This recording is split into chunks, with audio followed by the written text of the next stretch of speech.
This week in the ProtoGT series, we set off for the land of the rising sun for round number 5 of multi-class racing action at Twin Ring Motegi. The sky is dark, the lights are on. Join myself, Connie Raddock, and Cisco Scaramuza for the green flag after these short messages.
Hello and welcome to the Wednesday slot of RaceBot Primetime here on RaceBot TV and iRacing Live. This time it is Motegi and it's a night race in this ProtoGT series.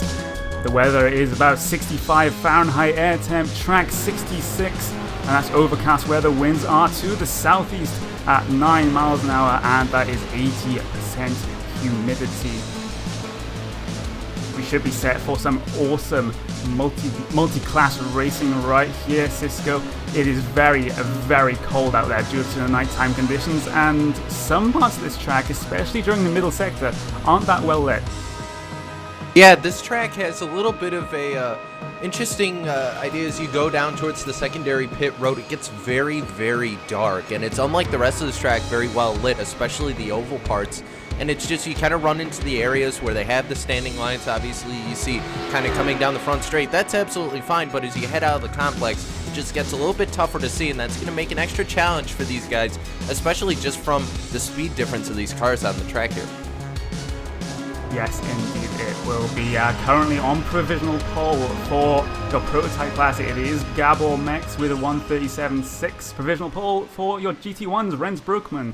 and GT2s would be Eduardo Parado. There are still a couple of drivers out there on track, namely the car of Daniel Benfield, as he actually dives down pit road, so he has actually finished his lap time. So there's something interesting about the surface here, Cisco.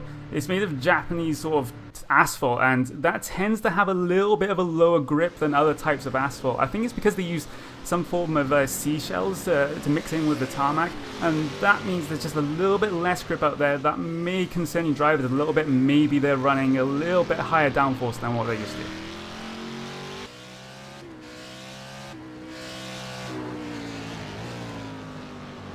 As we seem to have a little slight problem with Cisco's technical issues. There we go, right found there. it. We found it. There we go. But I was just getting ready to say, this track is a little bit newer. They built it in 1996. This is the original surface of this track, Connery. That's going to make it an added toughness, like you said, for these guys as far as handling goes. And the other thing we have to note, remember, the Aston Martin and the Corvette, they have yellow lights here. They don't extend as far as the normal kind of xenon lights that we see in the HPD. Just an added toughness for the GT1 guys here. Indeed, it will be, as we see qualifying draw to a close. This will be the grid for tonight's race. Yeah, and as we wait for the guys to head down to the grid, of course, tonight's race, we are at the Grand Prix course of Twin Ring Motegi, the 2.9 mile version of it, 14 turns. Of course, you have 3 configurations with this course in general. This is the longest and probably the most complex and most varied, Connery, because you have that kind of regular road section, and there's really, it's basically connecting 2 tracks, because you have the inside road course and then you have the outside road course, and they just kind of strung them together. Two very different types of course building there. Yes, as I quickly just go through the grid right here, Gabor Mex on pole for your prototype field, followed by Diego Cumni, Dan Brewer, Carlo Labate, and Dimitri Dematas rounding out the top 5 for your prototype division in qualifying.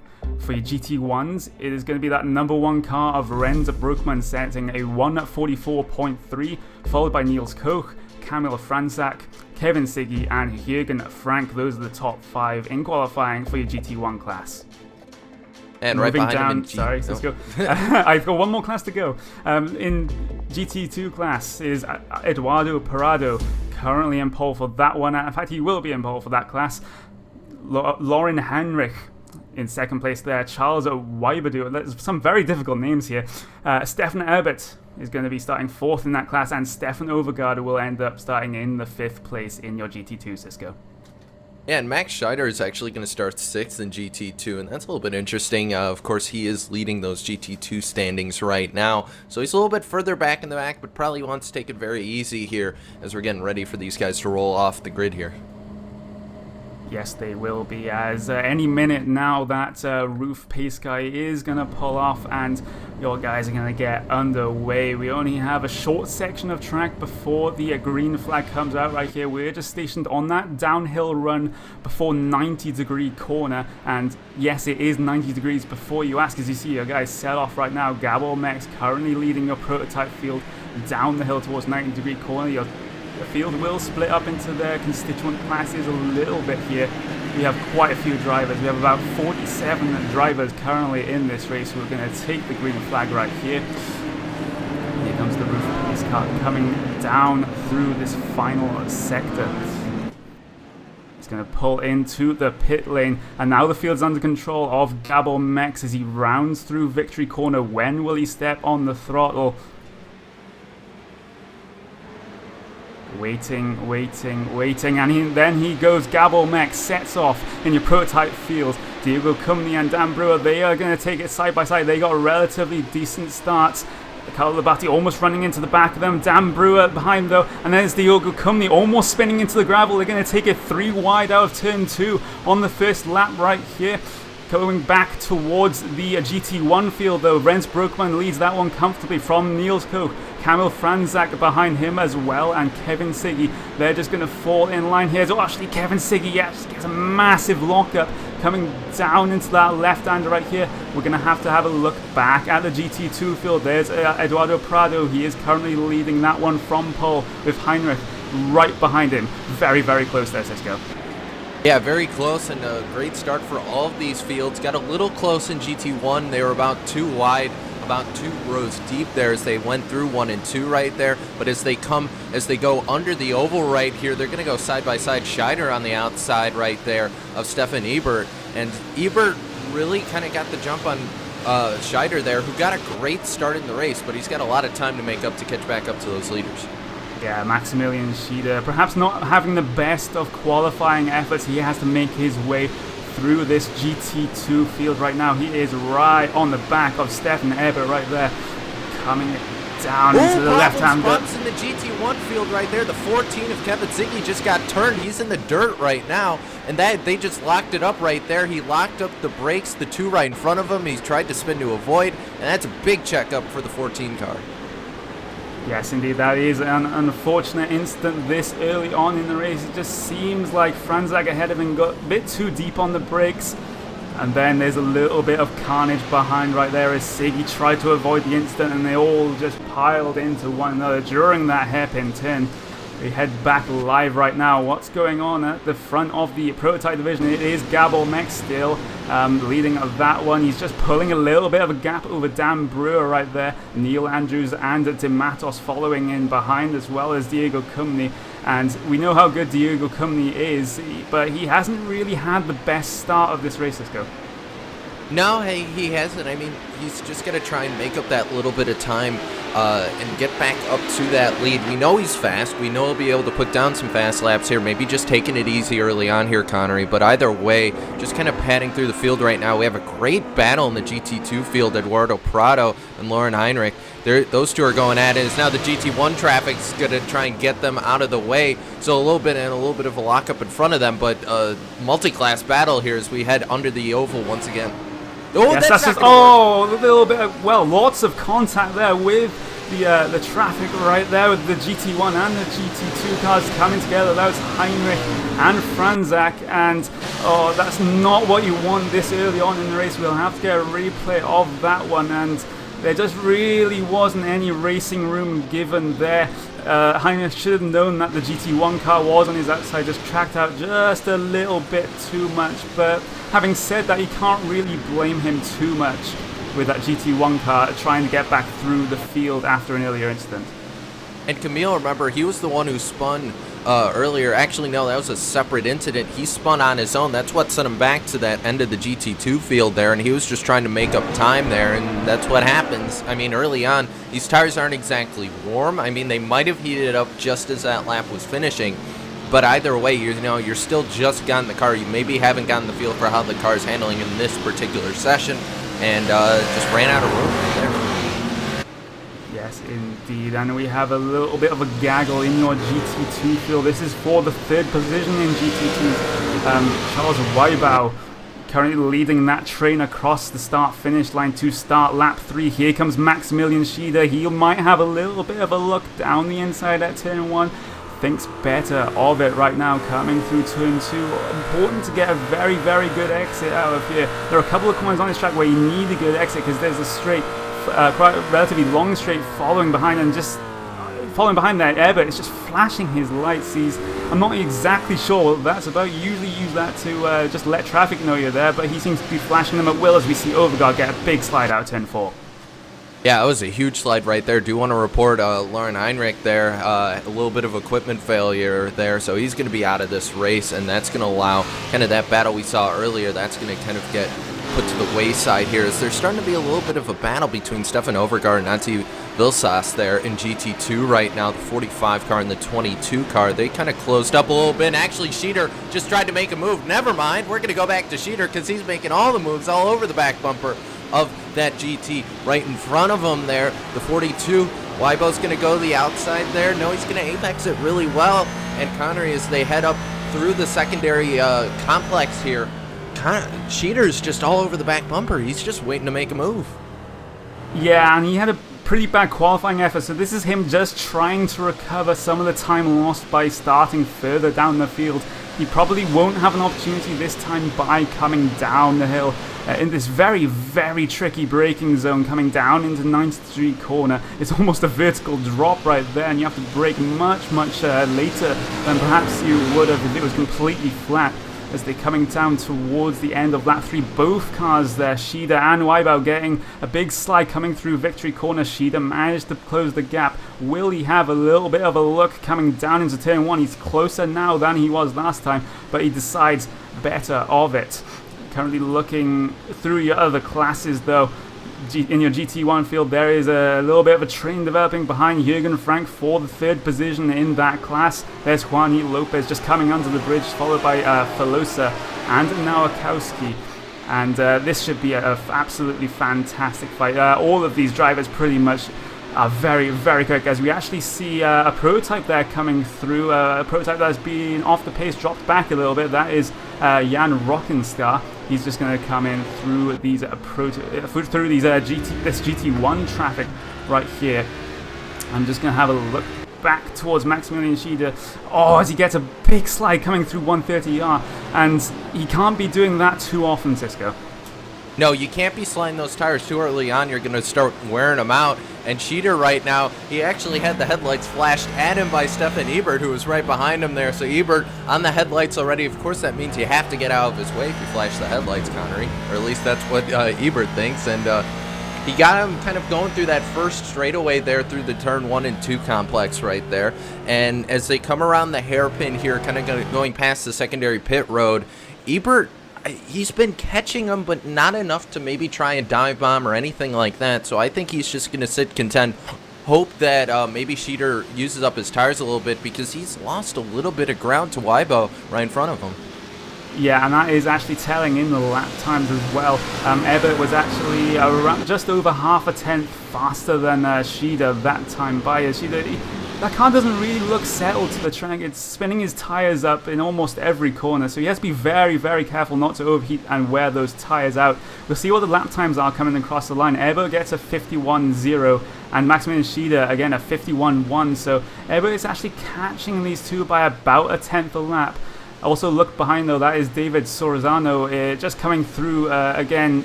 Since he had a pretty bad start in that GT1 field, he won't want to negotiate this traffic relatively quickly. Yeah, and traffic's going to be a little bit tricky here. This isn't the widest course. You don't have a lot of asphalt runoff. You do have a lot of runoff in terms of grasses. Sheeter there on the headlights now, as we're seeing Soranzo in the GT1 Corvette. He's going to go the inside of Ebert there. So this kind of battle just getting more complex here. Ebert, what he can do though, Connery, here, is maybe if he can keep up with the Corvette ever so slightly here, he might be able to ride the coattails, but I mean, that just shows the GM power right there. The Corvette just pulling way away from the Ford GT right there. And Soranzo is already on the back bumper of Sheeter there, and that's going to make this battle just a little bit more annoying for Sheeter, because he was thinking, well, maybe if I can catch him, I might be able to do something, but now this GT1 car is just going to split up the battle. Maybe he's going to be able to gain a little bit of time on that Weibo will. And there goes the GT1 car on the inside. Cheater's just going to, well, I wouldn't say let him go there, but that was pretty neutral for the most part. No, he's not really going to want to let him go, especially in that very, very close fight for second place in your GT2 field. Now he has to be thinking about where does Sorzano get past Weibo right now. And if he times it correctly, Shida can capitalize. It's actually Sorzano tries to go down the inside. That victory corner right there is almost rear end contact right there. Maximilian Shida almost into the back of that Corvette, and he flashes the lights in anger, quite rightly so. That was a very, very, very heart and mouth moment from Maximilian Shida there. And I don't think the Corvette was expecting to nearly get run over by Sheeter there, and you could tell Sheeter's not happy with him. I wouldn't be either in that scenario there. The GT1 just taking it easier, and Sheeter say, hey, I got a race to win right here. So, and it's continue this battle for second place right here in the GT2 field. And if you're wondering, oh, no, that might have been a mistake right there. Sheeter was waiting, and he just pounced right there. Side by side, the 42 and the 17 goes. They head towards the oval again.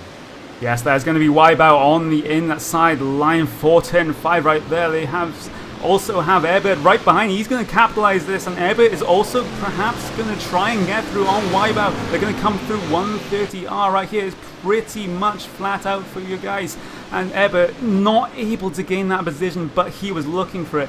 Also look behind there. Stefan Overgaard now has tagged onto the back of this train, but there was a terrible few corners for Weibo there.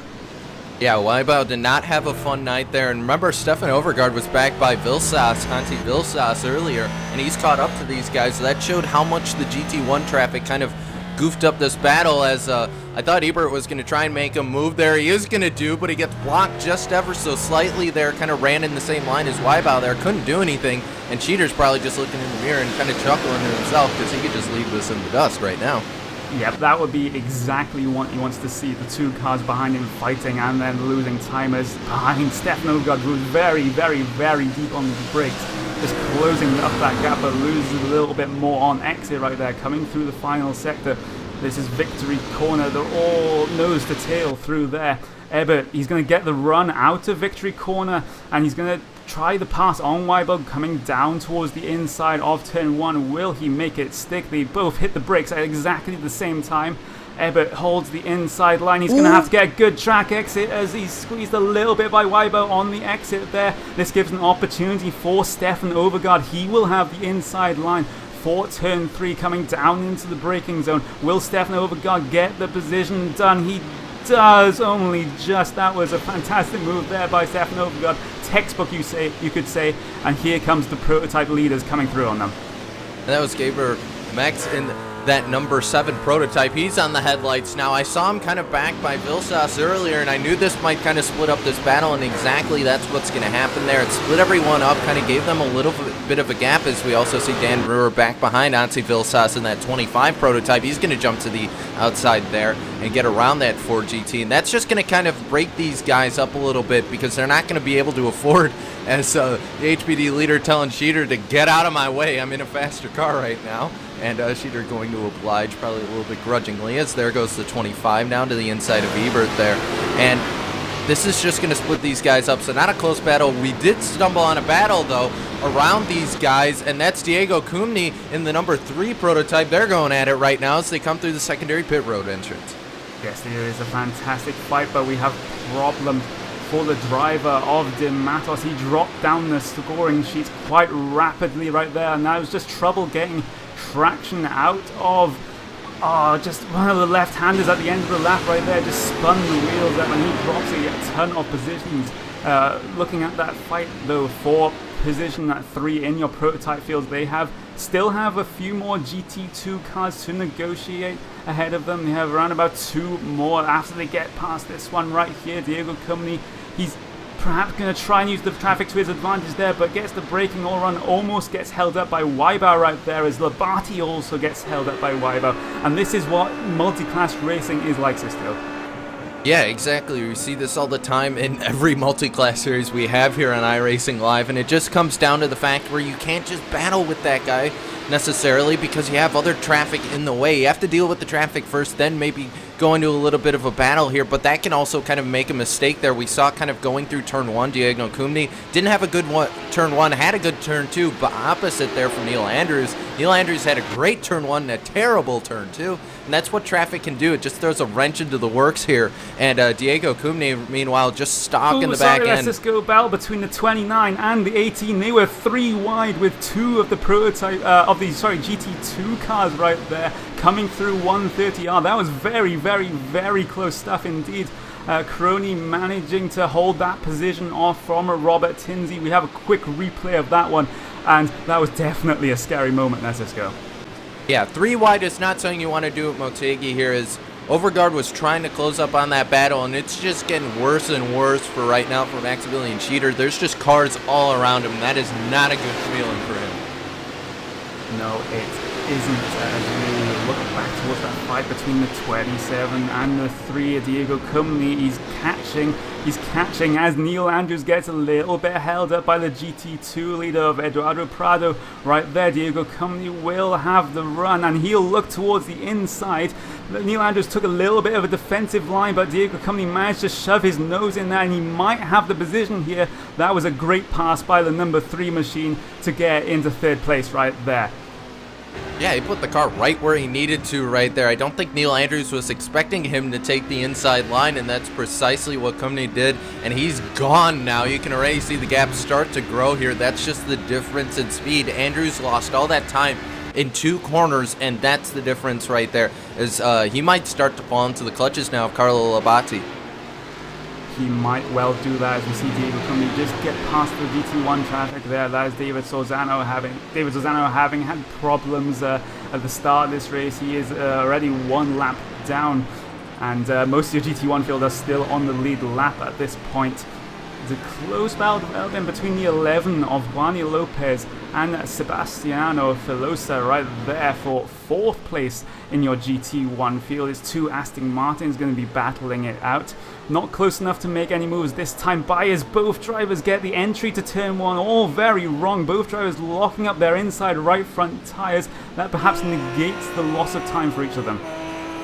Yeah, and that's just going to balance them out here, and they'll just have to go back to work as we're tabbing back through the field here, or at least I am. But Connery, everyone kind of starting to get a little bit spread out here. We're getting that point now where it just comes down to drivers trying to catch time instead of just racing the other guy here. They have a little bit of time. They can stretch the legs out just a little bit, start working on getting that line down. Yes, indeed they will. Just a current rundown of the top couple in each of your classes. Gabo Menks is currently leading the prototype field, followed by Dan Brewer and now Diego Cumby, having climbed back up to 3rd after having a pretty terrible start. He started in 2nd, so he is on a little bit of a recovery drive there, doing very, very well. In your GT1 field, though, it is actually Niels Koch ahead of Rensbroek. Niels Koch has actually got past in the last lap or so, and he has gained quite an amount of time right there as they come down the hill into 90-degree corner. I wonder what happened there, but now Niels Koch is going to be scored on in the lead of the GT1 field at the end of this lap. 3rd place will be Jürgen Frank. Broekman made a mistake, Connery. That's what it was. Broekman went down to turn 1 on lap number 10 of his and just completely blew turn 1, the entry and everything, and that was the easiest pass Niels Koch has had to make for a while. He just drove right by him. Yes, that's an unfortunate mistake there for the number 1 Corvette of Rens Broekman. He'll have to find some way to gain all of that time back as we look back towards the GT2 field. Eduardo Prado has had a pretty quiet race up front so far. We still have around about 41 minutes and 54 seconds remaining, so there's still a lot of time for things to happen in this race. Maximilian Schieder is in P2 in the GT2 class. He's just getting just the prototype car just going past him right there. That is Diego Hormilia. And then there's Charles Weibau in 3rd place, and Stefan Overgaard. We've been watching this fight for a while now, and Overgaard's just sitting there. I think he's just biding his time for later in the race, perhaps after the pit stops, where he can start putting in some great lap times down. And finding another battle here, and it's with 2 cars not looking showroom fresh very much right now. Tim Birdie in that number 8 GT1 car and Kevin Siggy. I saw them battling a little bit, got a little bit physical there, but those cars already involved in incidents today. And Tim Birdie trying to do everything he can to get around Siggy, and Siggy's just not had fun, and neither has Birdie. You can see the tires lock up right there. Just got a little bit physical with those guys for about 10th in class right now, 9th rather. Yeah, your GT1 field is still relatively close together. There's quite a train behind David Nowakowski right there.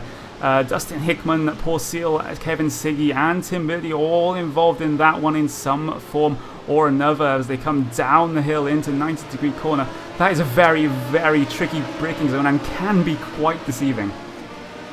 Yeah, it's a very tricky corner here as we kind of come through this last bit of section. I'd say this is probably the weirdest section because I've never really seen a collection of turns like that. That, of course, you're kind of rooting through the 2 different tracks there, the outside and the inside road course right there. You kind of do a little bit of a connector. The pit road's even worse because there's this kink in there for whatever reason. I don't know why that's there, but 12, 13, and 14 is probably the hardest complex in this part of the track here, and it's such a weird line. Yes, speaking of weird lines, though, I've noticed that some of your drivers are taking different lines in the turns 1 and 2 section. For example, Dustin Hickman, he looks like he prefers an early apex, get that very good entry, just compromise a little bit of his exit, whereas David Nowakowski, he pushes wide in the middle of the corner, then cuts back to try and get a better exit. So different strategies when it comes down to turn 1 and 2 here, especially in your GT1 field. Speaking of the GT1 field, the battle that's just getting very, very close right now is between the number 11 Aston Martin of Juani Lopez and Filosa. That gap has been coming down a little bit by little bit over the past couple of laps. will Filosa be able to make the move sometime soon? There's a bit of lap traffic ahead of them in the form of a David Massau right there, coming through the hairpin corner as we see Filosa getting very, very, very close to the back of Lopez right there. They will negotiate this traffic relatively easily, you might have thought, but although the 4GT has a little bit more grunts than you give it credit for, actually it'll go too wide with Filosa coming down into 93 corner. It's not going to compromise Filosa that much though, but some troubles in your prototype field though. Daniel Benefield is going to be one of them. I'm going to have to see what exactly has happened here. He's going to go too wide with Ronnie Durig right there, coming into the long hairpin right-hander. Daniel Benefield lost a lot of time right there, and he is now fighting for one of his positions down in your prototype field, a bit further back than where he last was. As he dives it on the brakes coming down into 93 corner, he will get that position. Yeah, and back to the battle between the 9. Sebastian Filosa right there just got by Juan Lopez right there, and he was using liberal amounts of the headlights right there, and Juan Lopez sending him, hey, you don't have to flash the headlights absolutely every time you're right behind someone, and Lopez trying to get him the message still on the headlights right here. I don't think Juan Lopez, you mentioned that sorry, Cisco leader down onto pit road. That's Gabor Mex. And this is a little bit earlier than you perhaps expect, and plus he's got a little bit of damage to that right front nose of that prototype car. I wonder where he got that from. Yes, it was actually contact with the leader of the prototype field with some lap traffic right there. As he just gets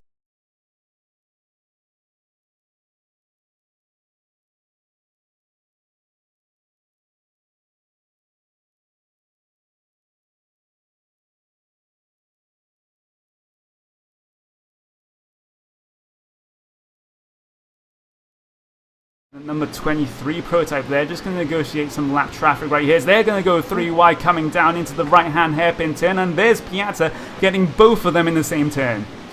And Juan Lopez locked up right in front of him. I thought that was going to get a little bit worse there. He didn't lose that much speed, so not going to be a problem. But Nielsen now going to try and jump to the outside there. I don't know if he's going to have enough room to go there. The Aston Martin's in the way. He's going to take the apex line. Nielsen backs out of it. I think he's going to wait until they get past that lap car. And you could see the prototype all over the back bumper of that Aston right in front of them there. Is now they're finally getting get by on the straight here. Nielsen showing his displeasure with the Aston right in front of him. That could have been a whole lot worse there, and Nielsen lost a really good attempt to make a pass there. This is as we see the leader of your GT1s, Rens Broekman, coming down onto pit road, or at least one of the front runners. I believe it was still Niels Koch leading at the end of that. So Rens Broekman is the first to blink right there. We have to watch to see when Niels Koch comes down. He has a little bit of prototype cars coming up on him. There's Neil Andrews getting ready to put another lap down on him. Looking back towards the front of your prototype division though, there's still Dan Brewer, and he has actually edged out a little bit more of a gap than we last saw to Diego Cumney. Diego Cumney pulling out a fantastic recovery drive from earlier incidents in this race. Yeah, absolutely. And Andrews he's been able to get through the lap traffic fairly well, but he's just lost time right there. Sorry about that, but he's just lost so much time. I mean, it's not really been bad lap traffic, but he's just been catching them at all the wrong points, and for the most part, just kind of lost a little bit of time there. Labate also kind of far back, so at this point, Cumney's got to gain the time that he lost, because remember, he locked up trying to get past your leader there. He's got to get that time back on the track. He's doing it, but not. It's taken him a while. He's got a lot of race left. He's still got about half the race left, but as Niels Koch comes in, he's going to have to get on the pedal a little bit faster here to catch that leader. Yes, indeed he will be, as he stops in his box for his one and only scheduled pit stop. Speaking of people that have had pit stops, Daniel Benefield, Dimitri Dematos, Carlos Villegas, Ronnie Durgan, Yanni Rockenskar have currently come down pit road for your prototype field. Only Niels Koch and Rens Broekman have pitted for your GT1 field so far. Some of your GT2 drivers are also down pit road. Maximilian Schieder is just coming out of pit road. There's also going to be, if I can actually get to them, that is actually Stefan Ebert as well coming out of pit road. So a couple of the drivers, and most of them in fact deciding now is a good time to pit. And now really is a good time to pit because we're a little past halfway, so the tire degradation from here on out is going to be a little bit better if you take tires even. So we'll just have to see. There have been those GT1 cars. We've been seeing them lock up the tires all night tonight, Connery. And I'm starting to think for those guys, tires might be worth it. Will take longer, yeah, but I've seen a lot of tire lockup out of the GT1 field tonight. That's probably not doing good for that BFG Goodrich rubber right there. It probably isn't, as we just see Jürgen Frank is currently the effective leader in your GT1 field right now. But he has not come down pit road, as we see Gonzalez in that number 28 prototype just getting very, very close to the back of him there. I don't think Jürgen Frank will give him much of an issue coming down into 90-degree corner, however, as he just goes through very, very cleanly. Also, that prototype overtaking the GT2 car as well in that corner. And will Jürgen Frank come down pit road this time? No, he will not come down pit road this time, so he will go another lap. Looking at the front of your prototype division, it is still Jan Brewer in front, but Diego Company, he has actually been reeling in that gap. He reeled it in by about 0.4 of a second last time by there, Cisco. Yeah, and done a great job regardless, so we'll just have to see if he can reel up the gap the rest of the way. I do want to correct myself. It's not BF Goodrich, it's Michelin. So please don't hate me, iRacing. But regardless, as we get back to the action here, Stefan Overgaard, he's just been kind of cruising behind this GT1 car for a little bit of time here, Connery. And, okay, now he's going to start to lose a little bit of time. But Overgaard, for the GT2 cars, do you think a little bit of strategy might come into play here? What's the fuel mileage, do you think, for these guys? Do you think they can try and stretch it out a little bit more? They can if they're marginal, and of course if you go a little bit, manage to make the fuel go a little bit longer, that's the less fuel you have to put in at the pit stops, and that means that pit stop time does come down. So it may be an option of tire saving right there for Stefan Overgaard as he gets a whole bunch of wheel spin coming out of that right-hander right there, and then he misses the apex for the next left-hander. A quite scruffy couple of corners there for Stefan Overgaard, all on his own, under no pressure whatsoever. So, and as he just... Actually, he does hit the late apex of the hairpin right-hander there, so at least he got one corner right. Hey, one corner is all that matters right now. You know, 1 quarter at a time, they say. And just as a battle was starting, Francisco Gonzalez versus Julian Robolau.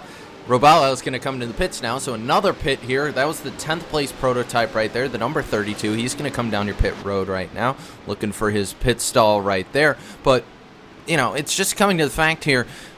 What do you these cars, when you come into the pits, you're going to be a little bit heavier on fuel. So, Connery, that's going to, I would assume that's going to slow down your prototypes, not so much for the GT1, GT2 field, but for your prototypes, that's a lot more weight you're putting in the car. Regardless of, even if it's just a couple gallons, that's still going to slow them down a little bit, and they're going to lose a little bit of time, but we're going to jump back up to the prototype lead here. It's closing up once again. Yes, indeed it is. Company all over the back of the rear wing and rear diffuser of Dan Brewer right there. There's some lap traffic ahead of them. Mosiao in that GT2 car. He's just going to get way out of the way right here. Just stays in the middle of the track right there. Just lets Diego Company and Dan Brewer through. But Company really, really showing his pace at this stage in the race. These guys still have a pit stop to do, however, so that can and sometimes does throw a spanner into the works as they come through 90-degree corner under the Dunlop Bridge right here. We're not at Le Mans, I promise.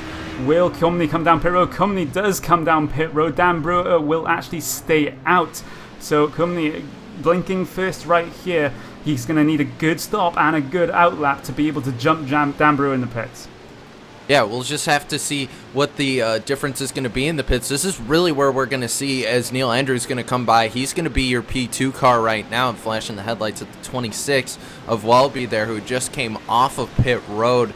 So everyone's spaced out for the moment because of the pits, and one of the Corvettes just took a little bit of an off-road excursion. That was Kloppman in the number 10 car. If we can take a look at that, he just missed. There was a track, and I think he got lost a little bit right there, Connery, and not a good night for that 10 car, kind of far down in the GT1 standings tonight. He's right behind Renz Broekman, a lap down, or to the prototypes, that is. So it just gets worse for him. Yeah, maybe he couldn't see the corner because it was too dark. That's what we'll ascribe that one down to. As we have a look towards the front of the prototype field, I want to see if Dan Brewer actually comes in this time and how close his competition in Diego Company will be coming off of pit road. He's currently coming through the right-hand hairpin right here, coming down onto the back straight. He'll get past David Sorzano right here. And this could be the all-important pit stop for both Dan Brewer and Diego Company. It's going to be the battle of the pit crews. Who's going to come out of pit road first? We'll have to wait and see. We have to wait and see if Dan Brewer even comes in this time by. Will he? Yes, he will come in this time by. Dan Brewer coming down pit road, perhaps a little bit more timidly than than Diego Company right there. That could have lost him a little bit of time. That could matter in the end. I guess we'll just have to find out. We're waiting on Brewer to leave pit road. This is where the race is going to be won or lost. He's coming down to the pits right now. In the box goes Dan Brewer, and we're looking, where is that Company car right now? Number 3 coming through 13 and 14 right here. This is going to be right close right here. Diego's on the front straightaway. We're gonna have to see what's pit stop. He's gonna get him. Enough. He's going to get him. Company is going to pass Dan Brewer in the pit stop phase. That was an undercut, a textbook undercut right there, even though they don't take tires. So that must have been a fantastic outlap there for Diego Company, or a relatively poor one for Dan Brewer. But Dan Brewer now has his work cut out to try and gain the lead of this race back. Diego Company perhaps in the driving seat right now. And we'll get the pit times here in a moment to see what the difference was. There it is. That's the big difference right there. Company had a 32.8 pit stop right there, 12.2 12.2 in the box, 32.8 on the pit lane. Brewer had 34.3 on the lane and 13.5 on the stop. So all in regards, he lost about 3 seconds there, Connery, and that's the difference right there. You lose so much time on pit road if you get it wrong. Yes, that must have been what happened there, because they were pretty much within a second when the Diego Company came down pit road. So 3 seconds is a lot to lose in a battle that close. They're coming through the right-hand hairpin right there. We'll just have a little bit of a look at the battles that we had earlier on in the race. Having a look at GT2's is Stefan Overgaard currently in the lead of that one. Eduardo Prado currently in second, and then Antti Vicias is going to take the 3rd place in that division right there. Maximilian Schieder will be in 4th. And again, some of these drivers still have not pitted yet, so there's going to be this wide spread of pit stops here. Some pitting a couple of laps, at least some pitting a couple of laps later, and it just means everything is getting spread out. And Vicias, I believe, hasn't come to pit road, or if he has, I mean, it's been a great recovery. He's just been kind of lurking slowly, making his way up the GT2 field. But as they continue on here, Vicias is having a really good race regardless. I mean, you know, he started kind of towards the middle-ish of this GT2 field, and is just slowly working his way at his own pace and making his way through the field. Yep, indeed he is. It's worth noting, though, that Stefan Overgaard, your current GT2 leader, currently has not pitted. Neither has Vicias either. So they're going very, very long on their pit stops. Maybe Vicias will come down pit road this time by as he comes under the Dunlop Bridge. There is the pit entry, and he misses it. So he's going to go out yet one more lap. Are we sure they can't make it? Usually the fuel limit actually means they're forced to pit stop here, but if this is an edge case where they can actually make it, then that will be very, very interesting to see how that plays out. There's a lot of straightaways that you can clutch here, Connery, and I mean, they're not taking a whole lot of fuel, so I don't know. Yeah, for almost every single race that I've seen in this ProtoGT series, you have to come down pit road at least once to get at least a splash and dash. But again, if this is an edge case, then we might see them going all the way, as we see the number 27 of Neil Andrews coming down pit road. So is the number 29 of George Coroni, and the number 35 of Danilo Palizza right there, as Neil Andrews will go past the green cones right there on pit exit. He will be back on track, not fighting with anyone. Volcroni and the GT2 car just getting a little bit too close for comfort there, shall we say, coming off of pit road. Piazza also coming off of pit road as well. So that is the majority of your prototype drivers currently have pitted right now. The drivers that haven't pitted are the likes of Carlo Labate, Kazuki Umashima, Robert Tinsley, Gunnar Missian, and Francisco Gonzalez right there. And Hormilia also has not come down pit road for your prototype division.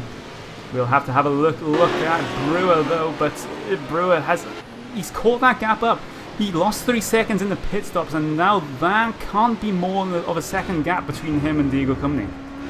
And that'll come down to either tire degradation through the whole race, because I don't think fuel weight's causing this. I think Dan Brewer's just flat faster than Cumny right here, but Cumny was able to just shortchange him on the pit stop there and was able to get ahead. But if Brewer's going to be faster on the track, we still have plenty of race to go here. He's got plenty of time to get around that car.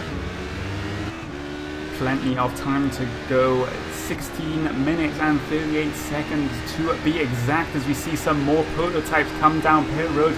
Carlo Labate, Umashima, and Tinsley and Meeson coming down pit road. Will Francisco Gonzalez come down pit road? Yes, he will as well. That is pretty much all but Hormilia down of the prototype field down on the pit road now. So they have all completed their stops, or in the process of completing their stops, as we see Jason Machiel right there coming off of pit road. Carlo Labate coming off of pit road. He's going to be a very, very close fight here coming with Neil Andrews. Neil Andrews has to fall in behind right there, but sitting in that pit stall means Carlo Labate's tires is going to be a little bit colder than Neil Andrews at this moment, and that may give Neil Andrews the advantage. And maybe a little bit more fuel in that Labate machine right here. We'll have to see how it pans out. I think this is what Brewer was hoping for when they came down the pits. It didn't work out. He had to make that gap back up. So we kind of have these two battles, and prototypes do want to know Vilsas was in kind of during that cycle there. So we do know the GT2 cars still have to pit. They can't stretch it from there, or at least they're going to wait until the last possible second to come in. So Vilsas was in, and Overgaard, I believe, still hasn't pitted yet, but we'll have to look.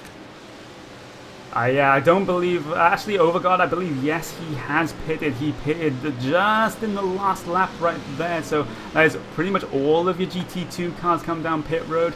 And most of your GT1 cars, someone who hasn't come down pit road for GT1 though, it is Cohen Klopman, and actually he's going to come down onto pit road. That number 10 pit crew going to get to work on that car, as well as Tim Bertie as well. Let's see where Bertie comes out. Will he have any competition coming off pit road? No, it seems like he's in a little bit of clear air. He's got Paul Seal right behind him, but I believe Tim Bertie's just going to pull away a little bit here, but he has some traffic ahead of him. That could be a factor in allowing Paul Seal to catch up.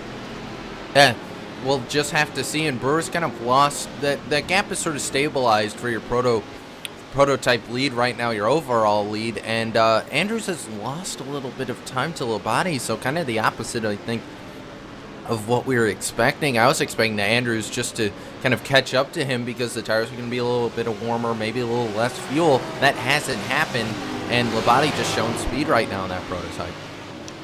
Yes, indeed he is, as we look towards the front of your prototype division, where it's getting all a little bit congested. There's 3 lots of lap traffic ahead of your prototype leaders right now. And that's Barry Morrison, Maximilian Schida, and Ado Massa right there, flashing the lights. Diego Cumny, he's going to have to take it 3 wide, coming down into the left-hander. Big incident behind him, low. Peter involved. He got turned around, got the worst of that right there. We're going to get the replay on your screen. I wouldn't have made that move if you're the prototype leader. I mean, I know you're the prototype leader, but you had plenty of time. He wasn't, like, riding your bumper. You probably could have waited, but I mean, it didn't help. Sheeter didn't give you a whole lot of room there. I gotta put that on the prototype right there. I will have to agree with you there as well. He should have seen that the Aston Martin GT1 car of Barry Morrison was going to the right-hand side of the GT2 traffic right there, and it seems a little bit of a desperate lunge to the inside at that point, and it's not really worth it. checking up and staying behind may lose you a little bit of a time in the fight, but it's better than making contact with other cars.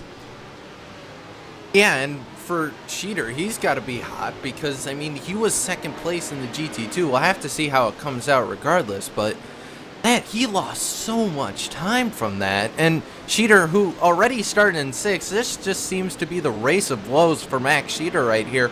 I mean, you had qualified in 6th, kind of worked your way up, had a little bit of an incident beforehand, went side by side, almost 3 wide at one point, and then once again you go 3 wide and you get spun. Yeah, it's not really been the best of luck for Maximilian Cheater in this race so far. Just a couple of incidents that weren't really his fault. As a spin behind him, that is actually Chloe Klopman going around in that Corvette all on his own. I believe he may have gotten caught on the curb, just trying to accelerate on the curb. That just spins the car around. Differential's not going to help you there. Lucky not to catch Piazza, not to collect Piazza though. Yeah, and Klopman, the night has just gone from bad to worse for that number 10 car. You can see the damage on it already. He's not had a fun night here at Motegi, and as a result, he's far back in the GT1 field, not having a very good run right now. He is not currently at the front of your GT1 field. It is Niels Koch, Rens Broekman. It has quite a gap over Rens Broekman right there. Rens Broekman has just been falling back lap by lap by about 0.3 of a second each time. So Niels Koch is pretty comfortable in that GT1 lead right now, but he can't be too comfortable, obviously. Just ask Abel Max. Yeah, that's true. He just has to be aware. Maybe not.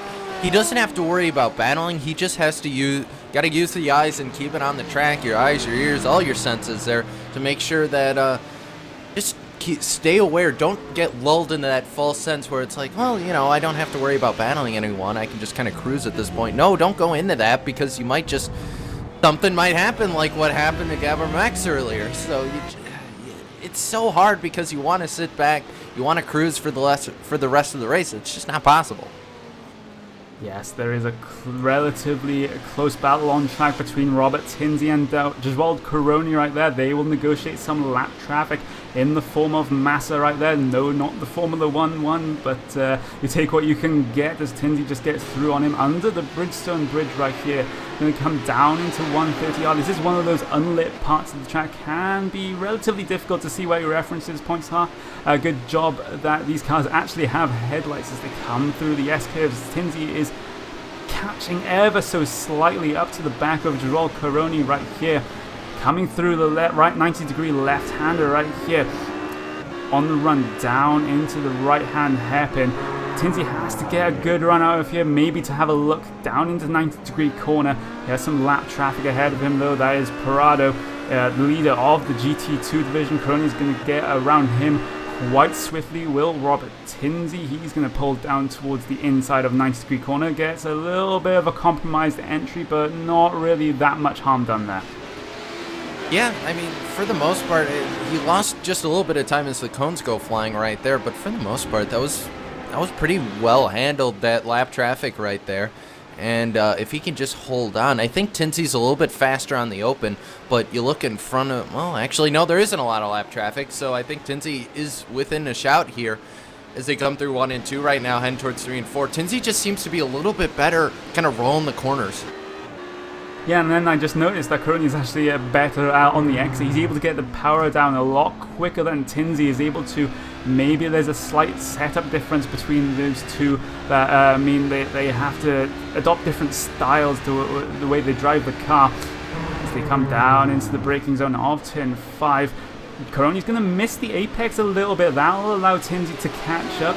They're going to come up towards the entry of 130R. Tinsley's going to flash his headlights, maybe just trying to distract Coroni right now. And he's going to have a little bit of a look down the inside coming into the S-curves, but thinks better of it. But he's not really going to have all that much time left. We have around about 8 minutes and 26 seconds to go. Ooh, and he sliced across the rear bumper right there. Tinsley did of the car in front of Coroni right there, and Coroni going to make a big wide entrance there, letting the Aston. He's not too happy with that. The Aston's on the quarter panel there, and Tinsley's going to lose a little bit of time as Coroni's going to be able to pull out a gap just ever so slightly because the Aston just kind of blocked the road a little bit there, and as a result, Tinsley's going to make all that time up again. Yes, he is, and they have yet more traffic ahead of them as well. That is Tim Bertie in that SimRC.de Aston Martin, the number 8 car right there, as they come through Victory Corner. Crony's going to get the better run out of the corner, and that's why I've noticed, I've said it before, Crony seems to be much better on the exits of the corners, Tinsy better on the entries and the middle. As you see, Tinsy, he has the confidence in the car to just dive it down the inside of turn 1 right there, and he gains a bunch of time. Let's see how the lap traffic plays into this battle. It looks like Tinsy's going to get held up a little bit. He's going to have to go around the outside almost onto the grass, and he's going to go side by side with Tim Bertie still. And look at how much time he's lost. And Tinsy's been so good in the hairpin section, especially through 1 and 2, and he's been good in 3 and 4 too. And I mean, you could be great in a corner, and it doesn't matter. Sorry about that. You could be so great in a corner. But the lap traffic just took it away from him right there, and what are you going to do? I mean, you can't really...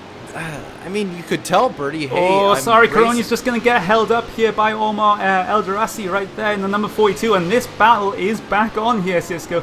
Tinsy is right on the back of Coroni again, so basically calmer at that point.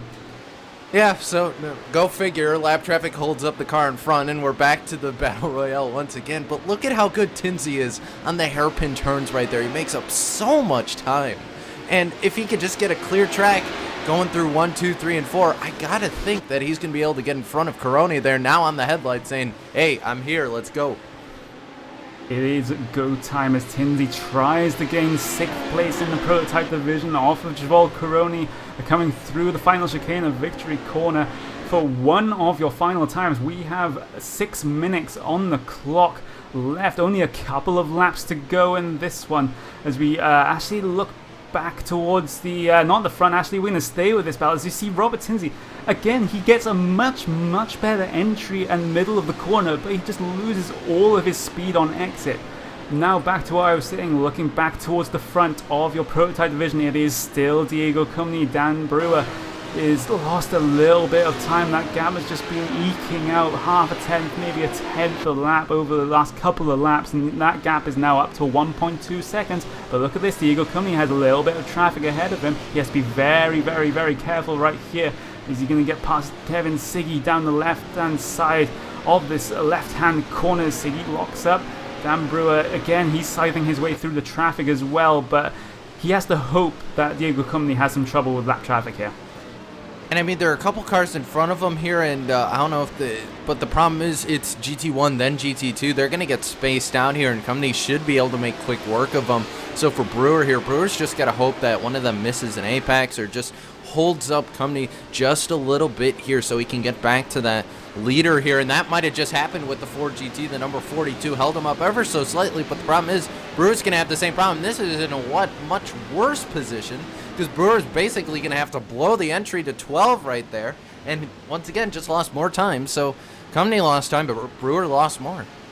It's one of the things that you have to do in multi-class racing, and that is negotiate the traffic as quickly and as fairly as possible. If you get held up there, as Diego Cumney actually almost does there by Jürgen Frank, he has to dive almost onto the grass right there on the right-hand side of the track. From the driver's perspective, that was very close stuff. But as I said, the main thing that you have to do in multi-class racing is be aware of the traffic around you and just be patient, because there's no point in getting into a very silly incident with lap traffic. I almost kind of wish these cars had indicators so you could let the guy know in front of you or something, because I didn't see, I mean, I couldn't see if any radio transmission came up, but he didn't say anything over the messages. So I would have told him, like, hey, I'm going left, don't block me here, I'm the prototype leader, or at least let him know something, but I just didn't see anything. No, I did not either, as we look back towards that fight between the number 29 of Javal Coroni and the number 18 of Robert Tinsy. They are still very close. Robert Tinsy shows the nose, but still does not go for the move. He is very close to the back of that rear wing of Javal Coroni, and Tinsy has to basically stop compromising his entries to the corners, because it looks like he's going for the move, and then he doesn't actually move back to the racing line. He just stays in that position anyway, even though he isn't going for a move, and that may be costing him time. might be costing him time. You also have to look back. Because of all the lap traffic woes the top two prototypes have had, it's brought Labate kind of back into this. I mean, they're all three on screen pretty much right now.